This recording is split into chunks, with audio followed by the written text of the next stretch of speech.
4 projets qui ont été validés en fin d'année 2022. Dans la vidéo d'aujourd'hui, j'ai envie de te parler de ces projets-là, le profil des personnes qui ont investi et aussi le type de biens immobiliers qu'ils ont acheté, tout simplement pour t'inspirer, toi, éventuellement, à te lancer cette année 2023. Je te retrouve après le générique.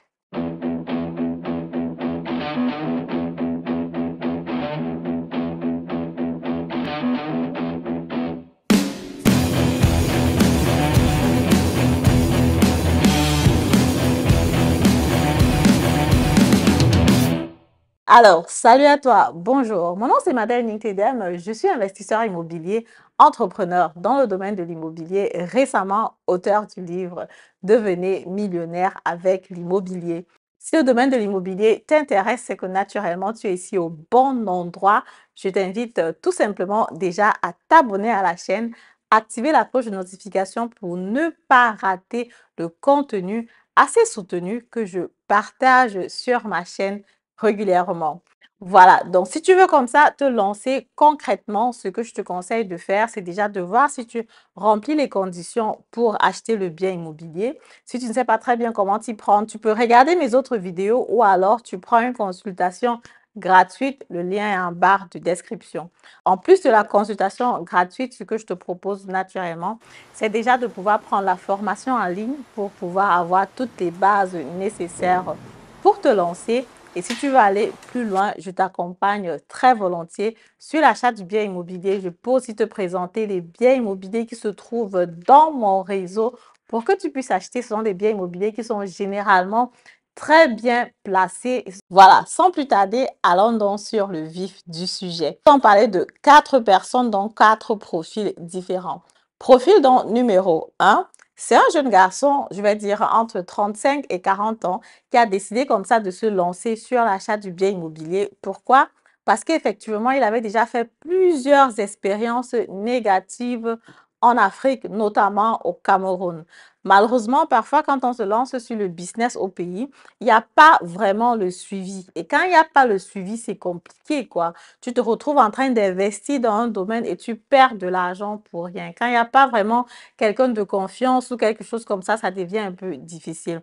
Mais pour lui, c'était un projet qui était quand même intéressant. Je veux dire, il a perdu de l'argent pour la fonctionnalité du projet, mais au moins, il avait acheté les terrains parce qu'effectivement, ce que je dis toujours, au pays, tu peux acheter les terrains. Les terrains prennent de la valeur avec le temps. Et si tu veux acheter le terrain naturellement, tu peux aussi me contacter parce que je suis en partenariat avec des personnes qui vendent les terrains au pays. Donc, si c'est intéressant pour toi, fais-moi signe, quoi. Donc, moi, je dis toujours le terrain au pays, ça a sa place parce qu'effectivement, il faut juste, voilà, ne pas te faire arnaquer, acheter et avoir ton titre foncier en bonne et due forme. Ça a sa place parce que là, le terrain, de toutes les façons, au pays, ça prend en valeur. Donc, lui, il avait investi donc sur l'achat du terrain aussi. Il y avait un projet qu'il fallait faire derrière, mais le projet, c'était un flop du tout. Ça n'a pas marché. Donc, du coup, il a perdu l'argent du projet, mais au moins, naturellement, on va dire qu'il a gardé le terrain. Et là, il s'est dit, OK, au lieu d'investir dans un environnement où je suis loin, un environnement où je ne maîtrise pas, un environnement où, voilà, je suis obligée d'appeler tout le temps pour avoir les informations, mieux j'investis sur place parce qu'effectivement, en investissant sur place, je peux mieux contrôler mon business. Je peux voir ma maison, je peux contrôler, je peux voir ce qu'il y a à faire. Bref, je peux mieux contrôler mon investissement en ce moment-là, quoi. Et du coup, c'est comme ça qu'il investit donc sur l'immobilier. C'est un bien immobilier donc qui va être dans la zone du SN. C'est là où j'ai plusieurs biens immobiliers que je commercialise. Donc, il a donc acheté un appartement qui devait être rénové. Il a pris l'appartement complètement rénové, neuf, qui va être mis en location. Une zone qui est bien placée et où on n'a pas de difficulté à trouver un locataire. Pendant la visite, naturellement, tout le monde était content, lui aussi naturellement, parce qu'effectivement, avec l'emplacement, il a compris que non, ici, c'est bon, c'est bingo, je peux me lancer sans problème. Donc, si toi aussi tu veux investir sur un bien immobilier rentable, un emplacement lucratif, tu peux me contacter. Les informations sont en barre de description. Le deuxième profil, donc, c'est un jeune garçon de, je pense, maxi 30 ans, qui a donc décidé comme ça de se lancer. Ça faisait peut-être à peine 2, 3 ans qu'il travaille, mais très intelligent parce qu'il a réussi quand même à se faire une épargne assez importante.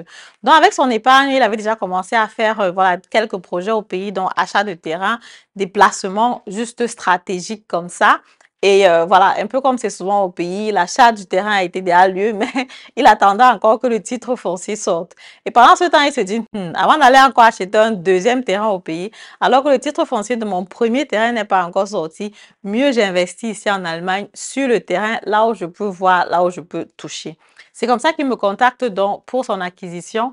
On a discuté quelques fois, il y a eu quelques propositions, quelques descentes sur le terrain avec des propositions de biens immobiliers concrets. Il y en a qui ne l'avaient pas plu parce qu'ils voulaient commencer d'abord sur un petit bien. Effectivement, l'investissement immobilier, c'est un investissement à risque. Il y a des personnes qui veulent commencer par les petits biens, ce que je comprends parfaitement. Il a commencé par un petit bien qui était délabré. On l'a donc rénové entre-temps et aujourd'hui, il va être mis en location sous forme de Airbnb pour rentabiliser un peu plus, quoi. Donc, il a préféré donc cette stratégie où il prend d'abord un petit bien, il en fait en Airbnb et il a son argent tip-top à la fin du mois.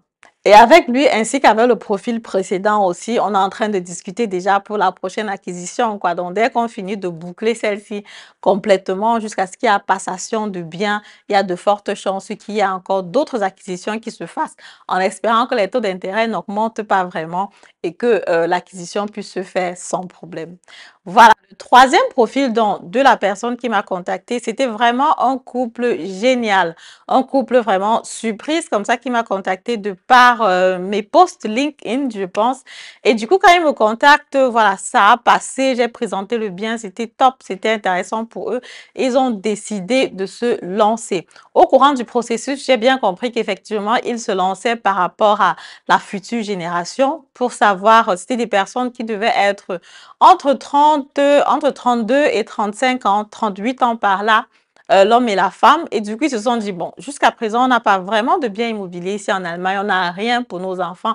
On n'a rien pour la future génération. Même si on investit au pays, bon, le pays, c'est le pays, quoi. Si un jour, tu n'es plus là, est-ce que ton enfant ici va aller revendiquer tes biens au pays? C'est compliqué. Parfois, on ne sait pas. Parfois, les enfants ici ne sont pas trop intéressés par ce qui se passe au pays. Donc, du coup, ils se sont dit, vu qu'on ne sait pas, c'est mieux on prend un truc ici. Du moins, on sait qu'on a un patrimoine pour nos enfants et qui peut vraiment les servir plus tard, quoi. Et c'est comme ça qu'ils se décident de prendre le bien immobilier. L'accompagnement était vraiment smooth. Là, c'est un couple qui avait déjà pris sa décision. Je leur ai présenté des biens. Alors, il y avait 3 biens que j'ai présentés. Parmi les 3 biens, ils ont fait leur choix, un très bon choix d'ailleurs. Et du coup, ils se sont lancés sur l'acquisition d'un bien immobilier, ce que j'ai trouvé naturellement tip top. Et là, maintenant, on est en train de faire la passation de biens et naturellement programmer les prochaines acquisitions. Parce que le but, ce n'est pas de s'arrêter à un seul bien immobilier. Vous avez bien compris, il faut avoir un patrimoine de millionnaire parce que la communauté africaine doit aussi avoir sa place de privilégié ici en Europe. Pourquoi pas? C'est bien possible. On quitte d'Afrique, on fait des études ici en Europe, on a des bons salaires, on paye les impôts beaucoup. Donc, on peut aussi comme ça avoir la possibilité d'avoir des patrimoines importants pour prendre aussi des décisions importantes. Et là, donc, pour terminer, je vais donc vous parler comme ça du quatrième profil qui va être un peu comme le premier profil dont j'ai parlé au début. C'est un jeune garçon aussi entre 34 et 38 ans qui a aussi fait des acquisitions au pays depuis qu'il travaille. Et malheureusement, il avait aussi eu des petites difficultés côté financier jusqu'ici. L'investissement immobilier, c'est quelque chose à laquelle il n'avait pas vraiment pensé et où il ne pouvait pas aussi vraiment investir de par les conditions financières. Mais là, dès que les conditions financières étaient top, dès que ça a marché, il s'est dit, OK, je saisis ma chance, je prends comme ça la possibilité, je saisis ma chance, je me lance sur mon acquisition, quoi. Parce qu'effectivement, quand c'est possible, il ne faut pas perdre le temps du tout. Il faut saisir ta chance, prendre l'opportunité quand elle est là. Parce que les gens disent souvent que la chance, c'est quoi là? La chance, c'est quand l'opportunité rencontre... Voilà, j'ai oublié. Dites-moi ça en commentaire.